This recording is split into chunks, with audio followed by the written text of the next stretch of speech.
একটা বুয়া দিয়ে কেননা শুরু করা যাক, বাট পিডি তারা সেটি হতে দেবেন না। তারাও কিন্তু গুছিয়ে খেলছেন, ফুল রোস্টার প্লেয়ার নিয়ে লাইভ। এখন পর্যন্ত তাদের কোনো প্লেয়ারকে আমরা এলিমিনেট হতে দেখিনি, তারা বাঁচিয়ে রেখেছেন প্রথম থেকে এখন পর্যন্ত 13টি মিনিট এবং চার্জ করছেন মানিক গেমিং যারা অলরেডি দুটো স্কোয়াডকে ফুললি এলিমিনেট করেছে, তাদেরকে চার্জ করছেন। এডলক্স ব্যাক টু ব্যাক চার্জ করবেন, দুটো প্লেয়ারকে ডাউন করছেন, শর্ট রেঞ্জে যেতে চায় বাট অলরেডি কিল কনফার্ম হয়ে গিয়েছেন। আগে রাশারকে পাঠাবেন, তারপরে স্নাইপার যাবেন এবং রাশার ল্যান্ড করবেন, সামনের দিকে যেতে যাবেন। M590 রয়েছে, শটগান নিয়ে জাম্প ইন করবেন, ড্যামেজেস দিবেন। এই জায়গাটিতে দেখতে পাচ্ছি ট্রোভেলসের ব্যবহার হচ্ছে, ব্যাক টু ব্যাক M79ও কিন্তু রয়েছে ফাহিমের কাছে। এডলক্সকে ড্যামেজ দিচ্ছে বাট ফাহিমকে ডাউন করে দিবেন।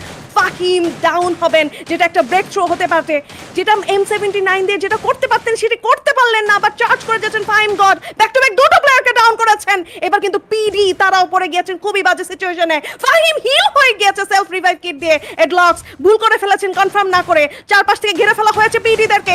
এবার হয়তোবা শেষ, এডলক্সকে করে দিবেন down, and it was it from the side of Money Gaming.